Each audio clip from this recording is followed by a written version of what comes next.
Welcome, welcome. Hello, everyone. Welcome to the She Network. And my name is Taylor Thompson, and we are here sharing her excellence. And I know that you all have been waiting for this amazing interview. I can't wait for you to meet my special friend, Miss Kim Garst. And for those of you who haven't had a chance to meet her, you definitely want to get out a pen and paper because she is the most retweeted. I mean, what an incredible quote. The most retweeted, like, that's powerful. That's so awesome.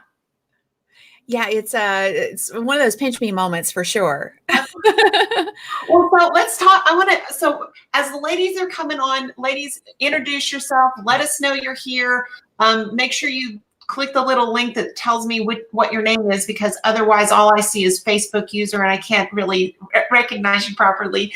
And so I have to tell a little bit about my special friend Kim and how we got to meet each other and how we got to know each other. And so we had the privilege, and we actually talked about this on your channel a couple of weeks ago. We were talking about, like, you never know the relationships and the true connectivity points of how that takes you to the next stage of a relationship. And I met, you guys come on, make sure as I see you coming on, let me know you're here.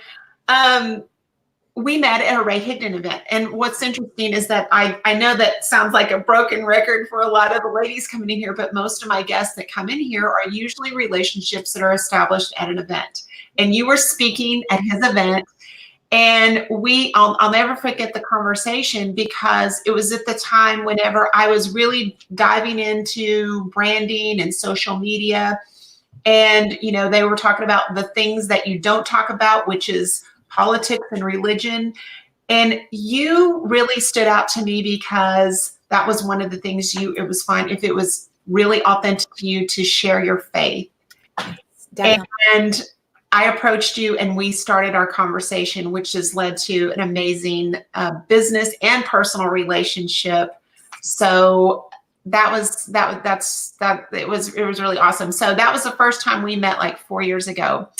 And since that time, so we've gone on and connected. I am in Kim's mastermind. I've been in her mastermind with her and her team over the last year. And she's an integral part of what we're doing here in the She Network. She's really helping me because I'm totally out of my comfort zone in doing this. And she's been an integral part of what we're doing here. So everyone, please welcome my beautiful friend, Miss Kim Garst. What a lovely intro. Thank you. Thank you.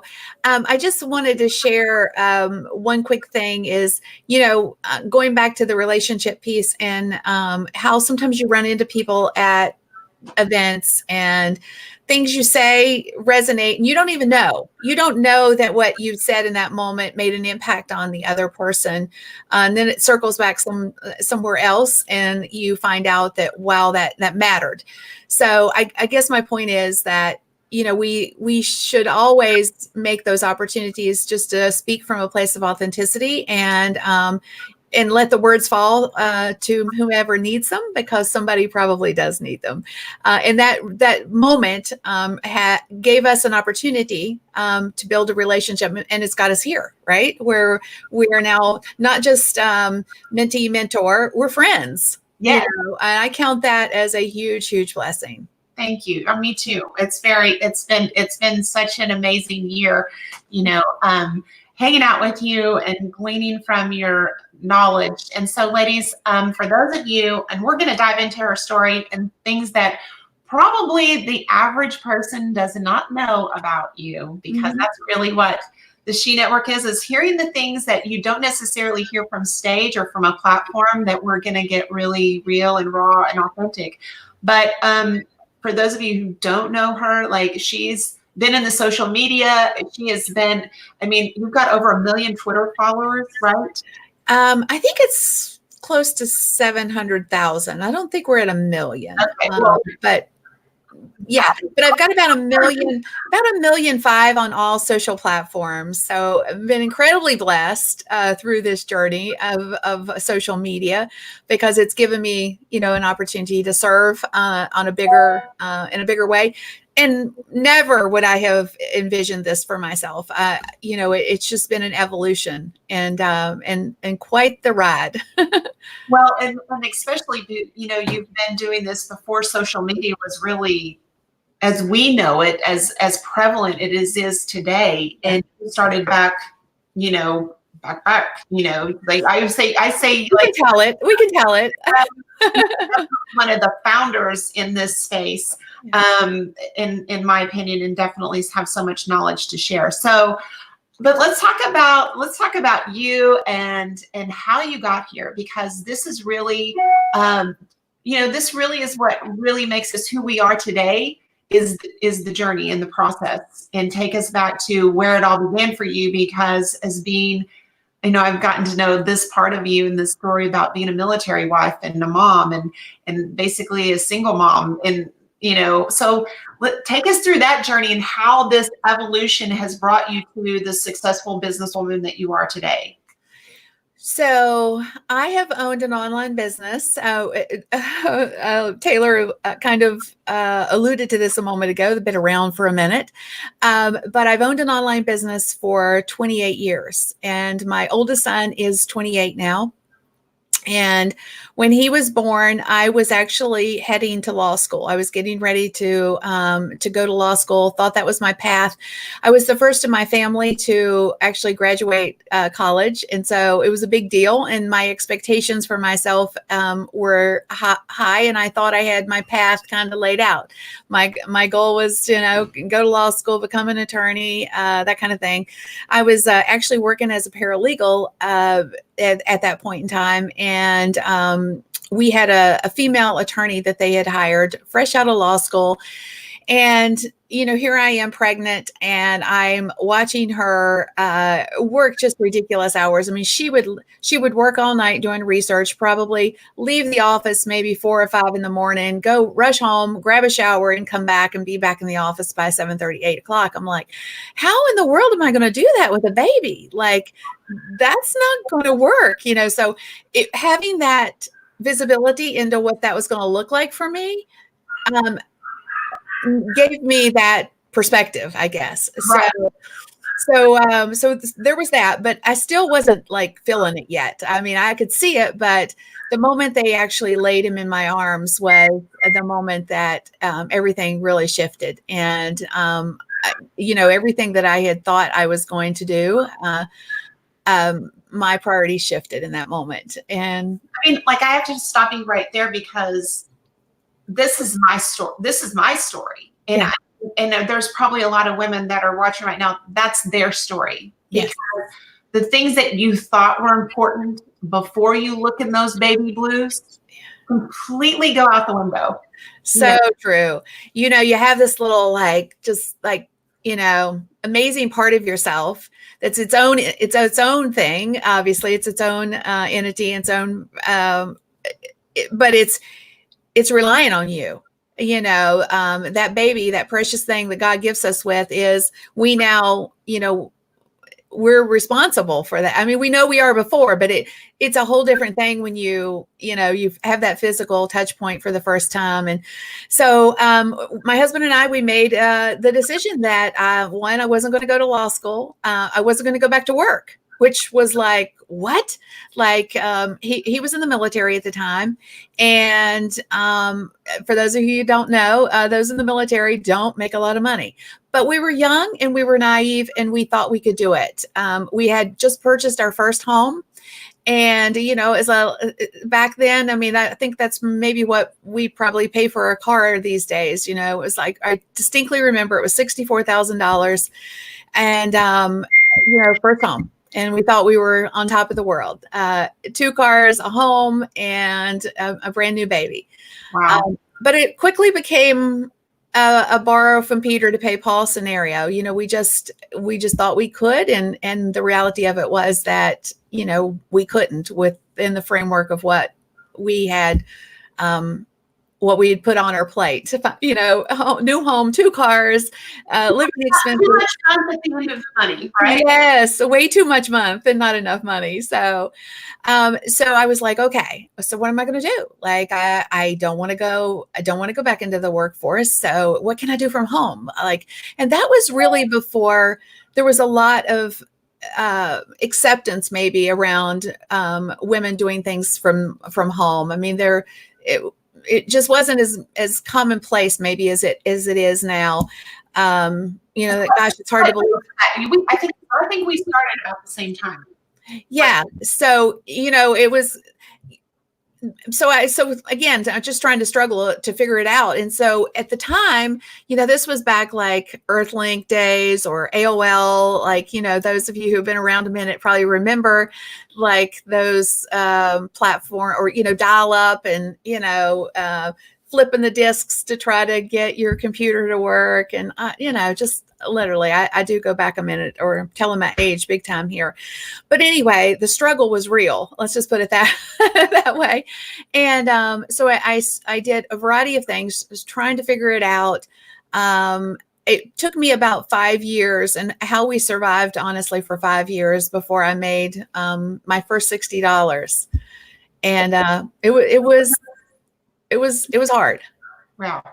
Well, and so because this part, you know, this part of your story, I love this part because I know that your husband, I mean, for those of you, I mean, her husband, Joseph, is amazing. He has so many accolades as Delta Force, Navy or SEAL.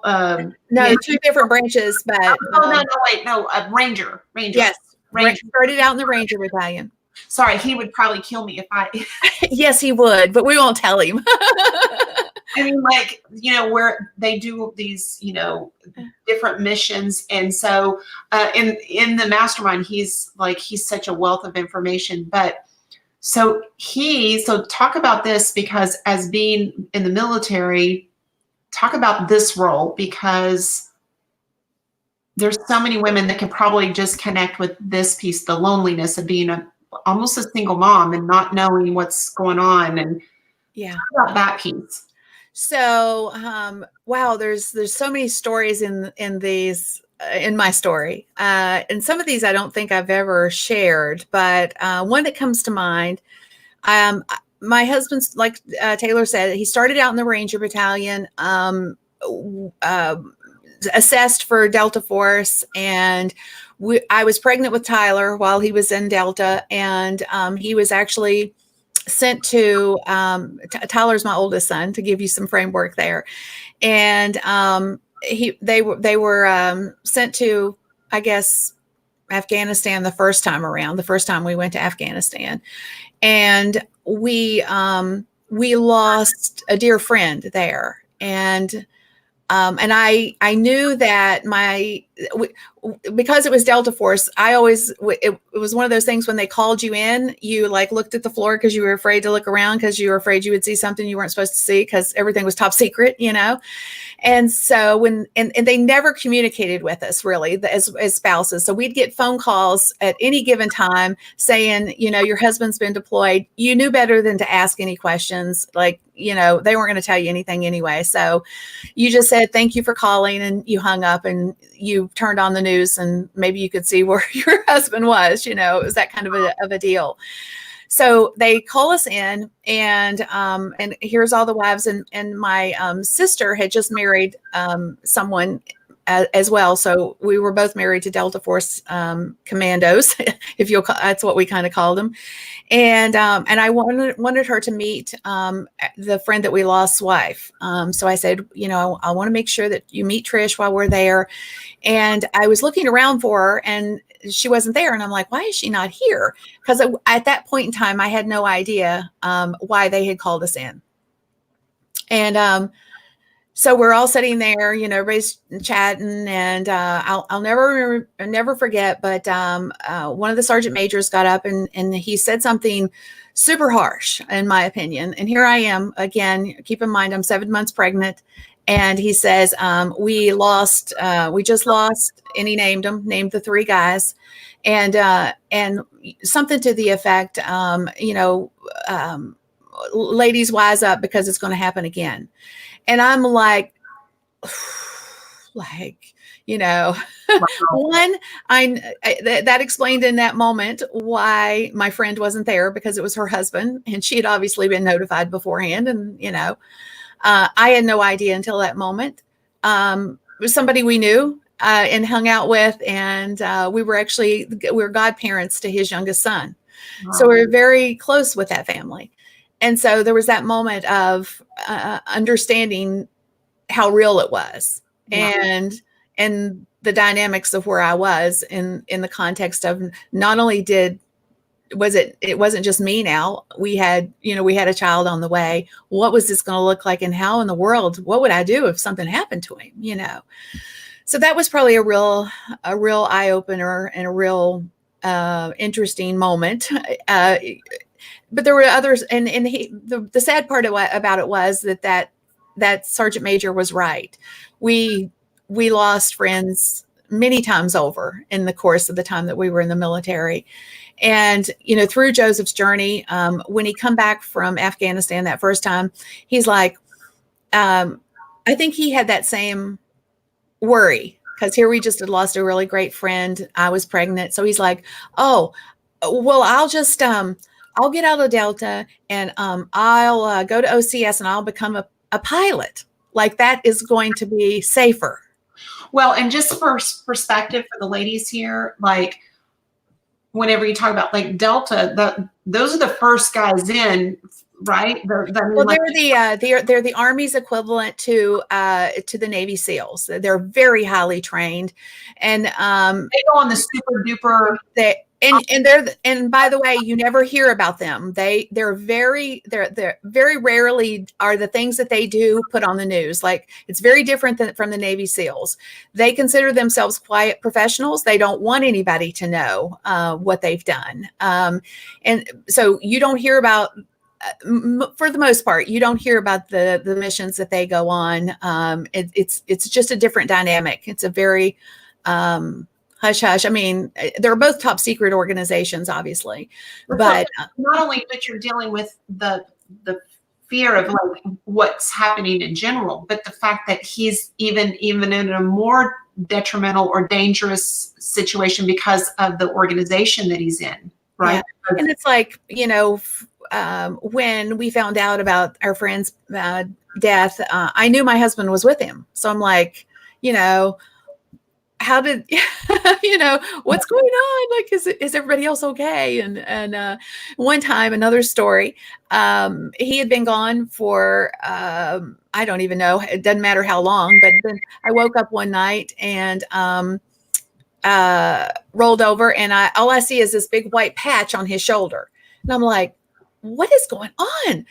So come to find out, he had been shot essentially in a training accident. But I'm like, it's just little things that aren't technically, I say the little things, they're not really little things.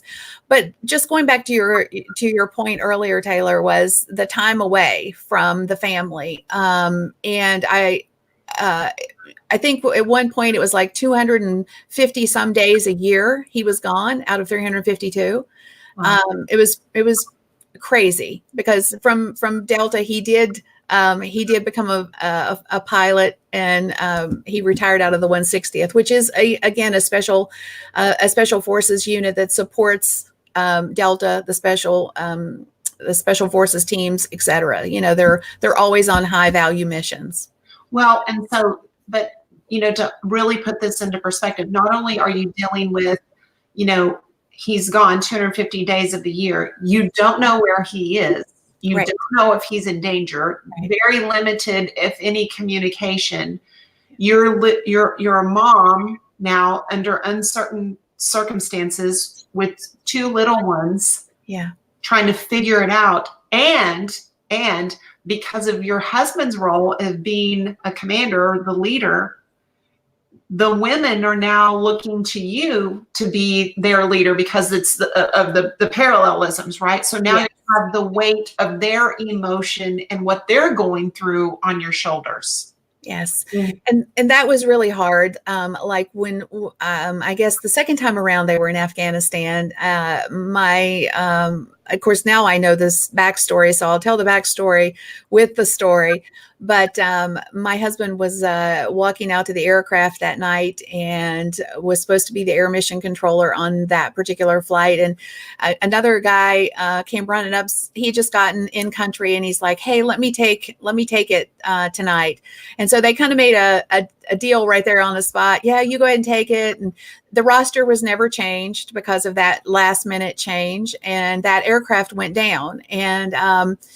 And so, of course, we saw it on the news. I woke up to it early one morning, and we knew it was one of our aircraft because they were very distinctive.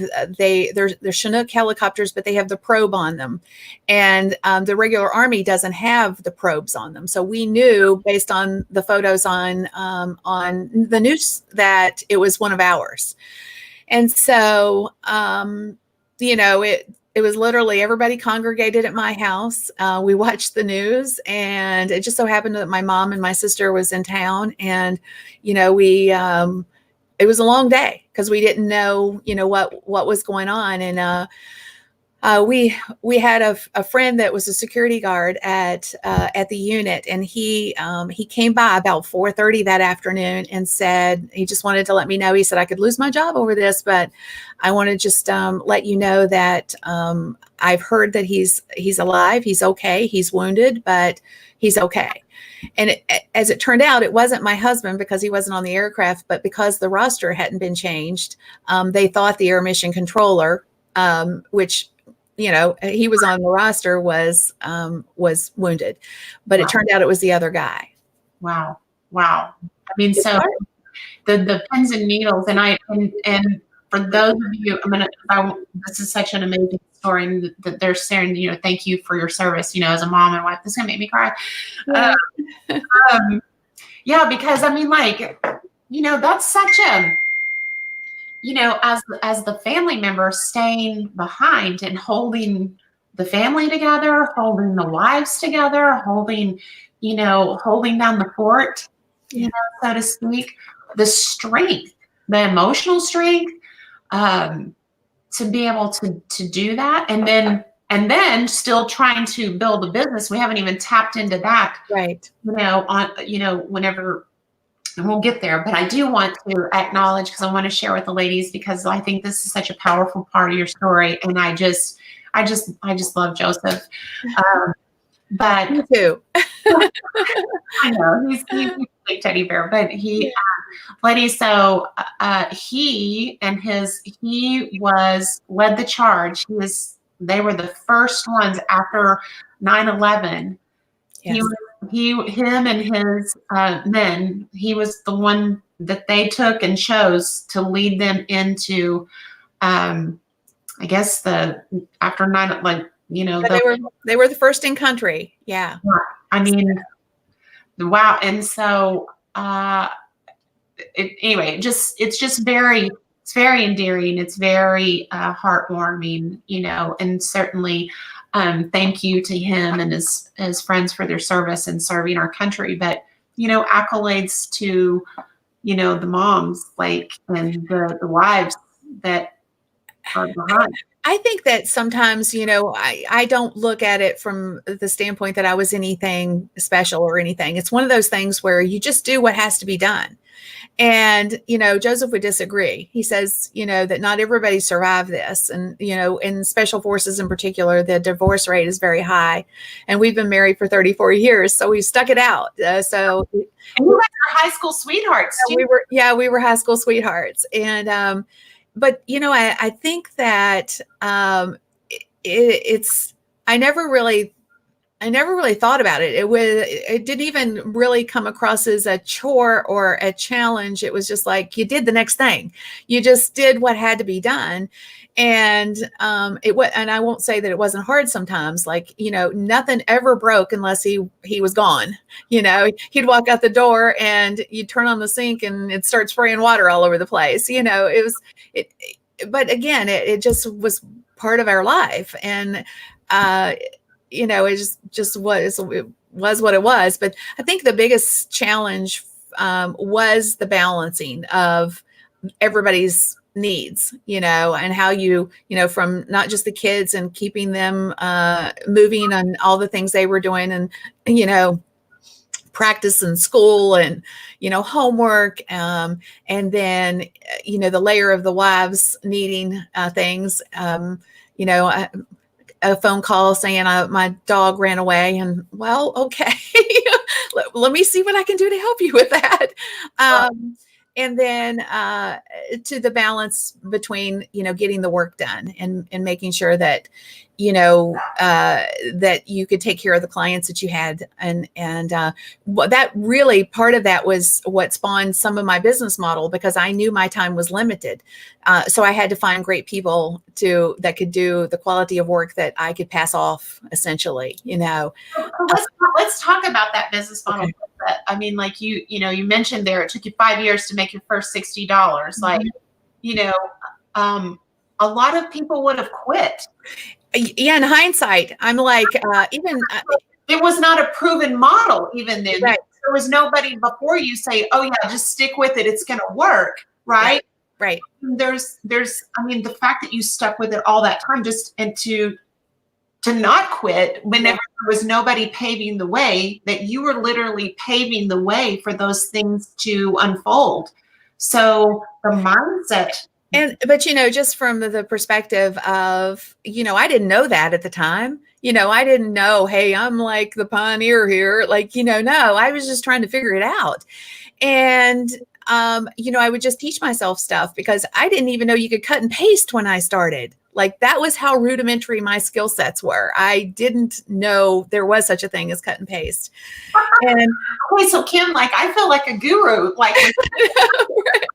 you probably were. But then, from the perspective of pivoting, because I do believe that I'm the master of the pivot, because I'm only here by attrition. I don't give up. That's really part of my core personality. Is if I have something going on and it's not working, well, then why is it not working? And what can I shift? Pivot, essentially, to something that does work. And right. So it's just been an evolution. It wasn't planned. And to your point, I didn't have a plan. Nobody was telling me, hey, do this, do the other thing. I just, no such thing as a coach. No, I just a mentor. Like, right. You are out there, like, literally. I mean, whenever I think about it, I mean, it's almost like you're, with your machete, like cutting through the paving the trail for us behind you, in the online space. I mean, it's just so amazing. I'm so thankful. Well, it's part of my passion now too, is I'm really, really passionate about how do I help those behind me to shorten their learning curve, so that it doesn't take them 5 years, that it doesn't even take them 6 months. How can I take what God's gifted me with through a lot of hard knocks? I won't lie. It's been a lot of life lessons, especially in the early days when, I was trying to figure it out, learn a lot of things that I just had no touch points ever with before. And then building on that knowledge. And now I'm all about sharing it as quickly as I can. How can I pass that on to, someone else who can use it and benefit from it? Because the reality is, through business, we can make an impact. We can impact our families and the lives of our families. Our children can do different things that we probably couldn't have afforded without the business. And then through business, we can also impact other people's lives. And it's important. That part is so important. But I want to paint the picture of, like, what was that business model? I mean, it's like, what exactly did you do, and how did that evolve? So talk about that. Okay, this is a good story too. So the first client that I was telling you about, that it took me 5 years to make my first $60. So basically, I had landed on and started teaching myself web design. And so I got it. I tell people I've been doing social media before it was social media, because I would use B2B boards and AOL business chat rooms to connect with people and see what they needed and what their struggles were and that kind of thing. And so it's one guy's like, I do need a website. I have a very small budget, and so $60 in hindsight. That's pretty laughable in the context of where I took that business, which I'll share in just a moment. But $60, my first client, that was a big deal. But I needed a program that was $97 to actually do the work. And I didn't have $97. Wow. Remember the borrowing from Peter to pay Paul? All of our credit cards were maxed out. And my husband had a travel card that he had forbidden me to ever use, because it was issued to him by the military, and it could, literally impact his career, his security clearance, and it could definitely impact our marriage, because if I did it, he would, and something went south, he would know, and hello, right. So I wrestled with whether or not to use that credit card for several days. And I took the leap of faith. I was like, I know I have 30 days. I have 30 days to turn this around. If I can make $60, then I can make enough I can make the rest. So I used his credit card, his travel card, to make the $97 purchase. And with lots of fear, but also that fear, I have often said that, when you're desperate, desperation either breeds great things, or can breed great things, because that desperation forces you to do things that you maybe wouldn't have done if you weren't desperate. That's what happened to me. Or desperation can make you crumble. I used it. Yeah. And so I used that desperation, because I knew if I didn't make this work, my marriage could be in jeopardy, certainly his career and other things. And then the bigger fear, though, for me was I would have to go back into the workplace and leave my children. And that was not acceptable. And so that's what spawned it, is a moment of desperation. And then I went on to build a web design was kind of my first business model. Back then, flash sites were so popular. So I went from, charging $60 to literally $25,000 to $30,000 to $40,000. I think that a highest paying website project that we had was like $50,000. Wow. And the model was this. I found other people who could do really great job with the design work, and I would pay. So I would charge my client $25,000, and I would pay somebody else $5,000 to do the work. And so that was my model. Wow. I fronted the business, and it allowed me to, be there for my kids, still generate incredible revenue, and I never would have seen it. I just evolved. I love it. So you really just, as Larry says, you made something out of nothing. You literally made something out of it. You figured it out. That you leveraged, how to get in front of the people and leveraged other people. Such a brilliant concept. So as you develop that, how did you evolve into where you are now? How did that come? Because obviously it's been an evolutionary step, into social media and branding and all of that.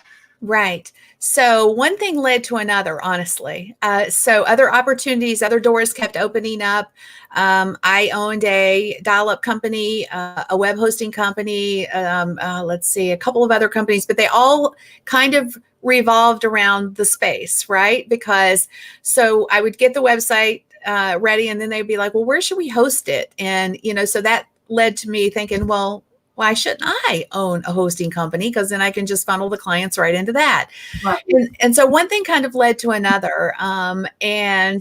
The journey though of owning multiple companies was hard because not all of them had that same model of, hey, I'm just, fronting the business. And I got to a place where I was working 18-hour days, definitely not serving my family well. I would go to bed at night with everybody, and then I would wait until everybody was asleep, and I would sneak back down the stairs and I'd go back to work, So Wow.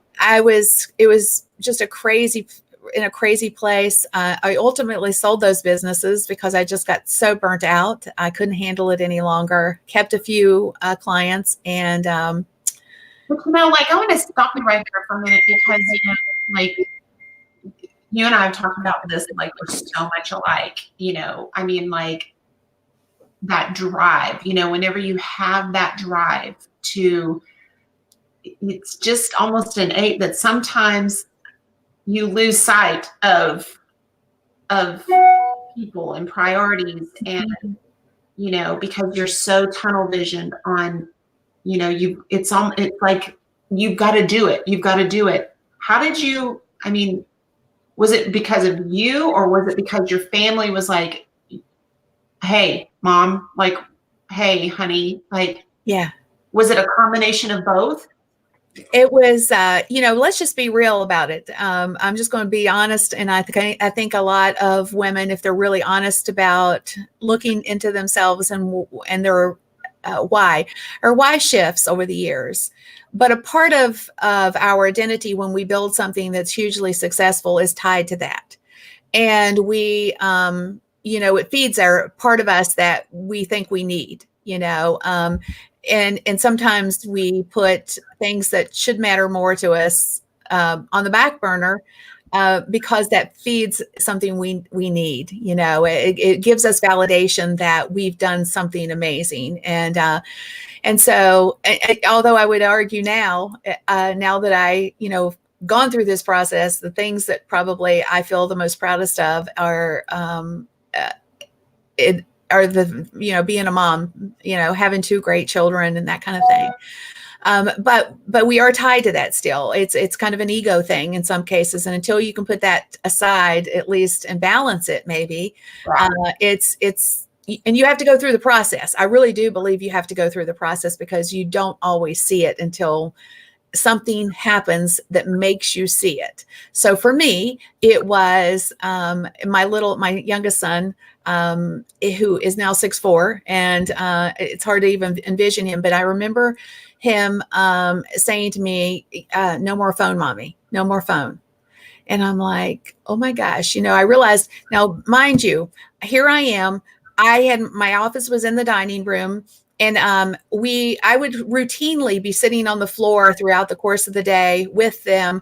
We'd be doing Legos and I'd be on the phone. So here we are sitting in a little circle on the floor and we're doing Legos. I'm, not really paying attention. And they knew it. That was the thing. They knew it. And so when he said that to me one day, no more phone, I was like, oh, okay. Out of the mouths of babes, right? Yes. Mouths of babes. That's one of the things. I think you're right. I think we all had to learn that lesson, for me, that lesson, wherever you are, be there. Be present. And, I've always said moms, especially, we have this pleasure pain principle that I call it, and it's the pleasure of building your business because we're entrepreneurs at heart and we want to build something, and the pain of not being with our children. And then whenever we're building our business, we got the pain over here, so we're not really there. And then whenever we're with our kids, then we've got the pleasure of that, but the pain of not building our business. And so we're constantly pulled and tugged instead of just saying in the lane, be there, and then be there, right? And for me, it was more of the lie I was telling myself. The lie I was telling myself was that I was there. And that's why I started the business to begin with, so I could be there. Yeah. And I would even, like I said, I would be thinking I was playing on the floor while I'm on the phone, but my focus was very divided, and they obviously knew that my focus was not on them. And so, you know what, here's the thing that I want to, because there's probably some young moms watching here. I just seen Karen. Hey, Karen. This is such a great lesson here, because we lie to ourselves. We don't think that they notice because we're there playing with them. But the truth of the matter is that if he wouldn't have said that, you could have continued on that path. And the reality is that he would have always remembered, like, no, you really didn't play Legos. All I remember you is being on the phone. yeah. And we think we're building a memory. We think that we're serving them. But the truth of the matter is it's the lie we're telling ourselves. So thank goodness that he said, no more phone, mommy. Right? Yeah. And we see it all the time. I mean, and I'm not like throwing darts at anybody, but we're on our phones all the time. Now, of course, then it was the real, I call it the real phone, the back phone. Yeah, there was no cell phones. But now, we're so tied to these darn phones, And I was over at Disney not long ago, and I just was looking at all these kids running around, tugging at their parents for attention, and their parents had the phone in front of their face, So I guess my lesson from all of that, and if I could share a message with the young moms that are out there, would be just that, set aside your, and you don't have to like not do one. It's not a one or other, I can only do this one and I can't have this one. It's not that.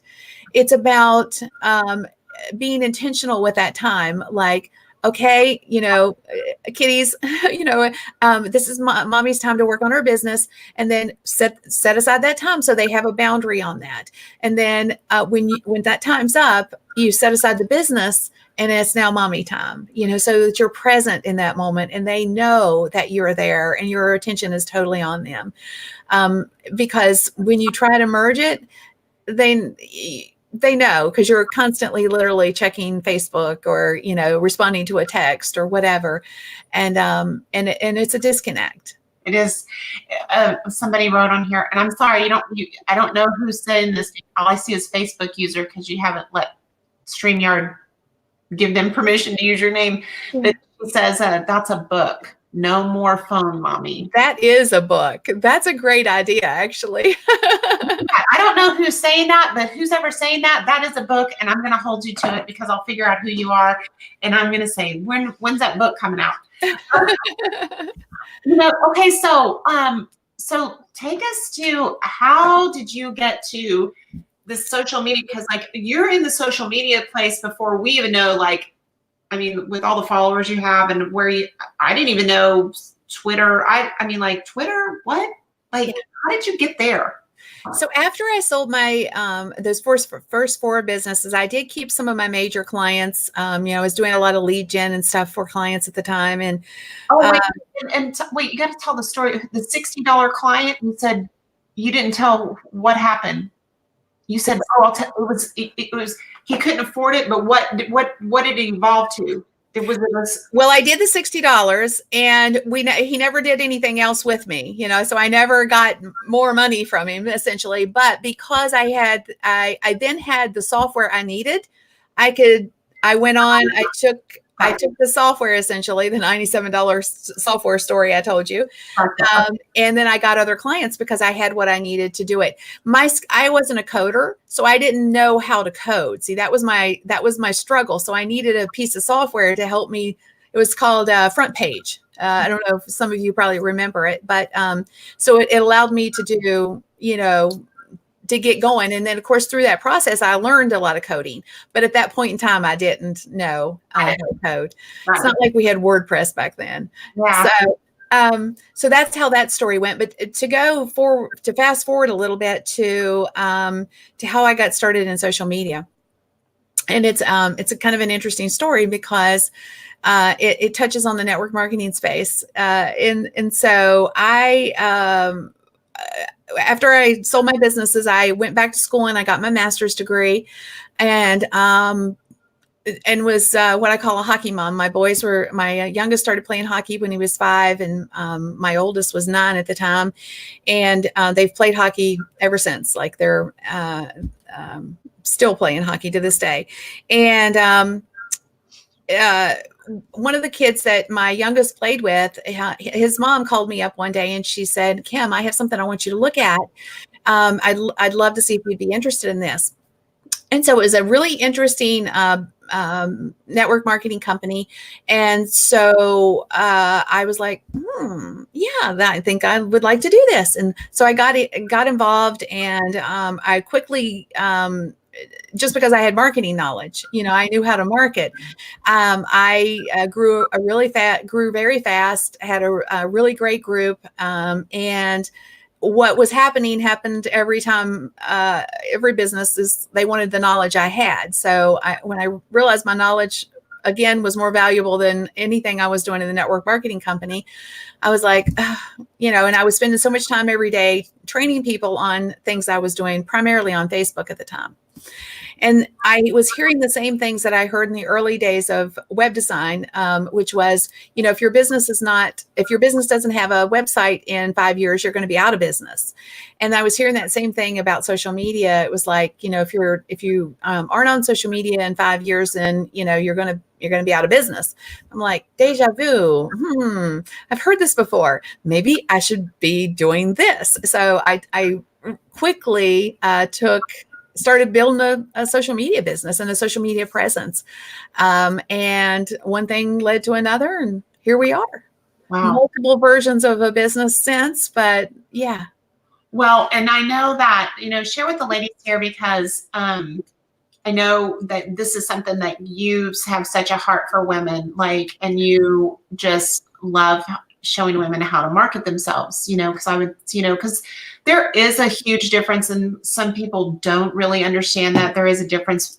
I mean, it's an apple and an orange. Network marketing and marketing, it's an apple and an orange. I mean, it is different. And so I know you have real passionate about serving women and helping women, right? So I, have often said, I don't think I'm a feminist in the traditional sense of the word. But I am very passionate about empowering women to stand on their own 2 feet. And it's not about whether you have a man in your life or a partner in your life. It's about the fact that life happens. Things can happen in your life, whether it's, disability or it could be divorce. I mean, the reality of it. But being able to take care of yourself and your kids is something I'm very passionate about. Empowering women to do that. And from a marketing perspective, honestly, marketing has just one thing in common, I think, when it comes to whether it doesn't matter if you're a network marketer or you're, own a brick and mortar store or you have an online business. It comes back to one core thing, understanding understanding people, and primarily understanding the person you're here to serve. If you get that, if you know that, and you come at it from a service-based place, you can market anything. Doesn't matter what it is, but you have to lead with that piece of it. It's important. Otherwise, you're going to feel disingenuous, and you're going to yourself and to others, and you're probably not going to sell as much as you could. Love that.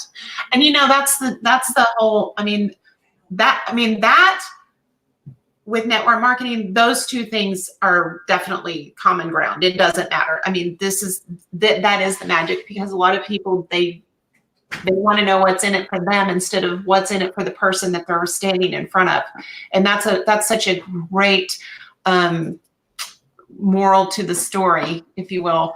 So what's the, the ladies that are here, what would what kind of wisdom would you give them today that they could walk away with, if they're tuning in? What nugget of wisdom would you give them from your experience, your business experience and mom experience? What would you share with them? I think the one thing that it just is a core part of my journey, and that I see so many women not understanding is that they have huge possibles in themselves. I didn't know. I had no vision for me. If I look back at my 26-year-old self and to where I am now, I had no vision for my possible. I just knew that I needed to make an extra $200 a month, and that started me down this road. And so I guess my advice to you is stop hiding your light and get on the road and see where it takes you, and walk through the open doors. Don't let fear, hold you back. Open it up and see what's on the other side. Does it look like something, that would be great, but you're scared? Walk on through. There's great things on the other side of that door, usually. And you'll get better at defining what's on the other side of the door. You'll get smarter about deciding if that's for you or not. But don't let fear hold you back. You've got big things in you. Step into them. God put us here, whether you're faith-based or not. There's big things in us, and you just have to step into them. And I love what you said, because whenever the She Network sharing her excellence, I think about when you said your light, it's like it always reminds me of, that song, "This Little Light of Mine," and I think for so many women, they just, they need to hear that. They need to hear they have a gift. It's already there. They just have to tap into it and let it out and share it, because that's where the magic is. There's magic in all of us, and it's unique. It's like DNA, right? Yes. And yes. And the world needs that. They need your piece of the puzzle. And sometimes people will say, well, there's already like 50 people doing what I'm doing. So you're very different than each of those people. And who you will attract is going to be very different than who they will attract.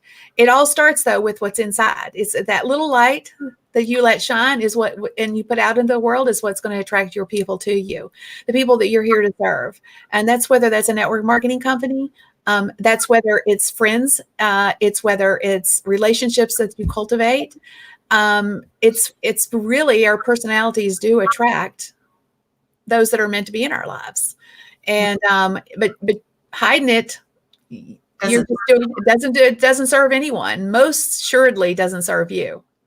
Well, and so ladies, for you, those of you on, so Kim, she is, if you missed the first part, Kim is an integral part of the She Network, and really helped me, with my thought process and everything that we are, doing here and behind the scenes. And so she is a charter member of the She Network. And so we're going to be doing a She Retreat in February with a group of these ladies, and she's going to be pouring her excellence in. She's going to be giving some training, and it's just going to be a surprise, but I know whatever it is, you're going to get bless your socks off. That's going to be in the back end of the membership site.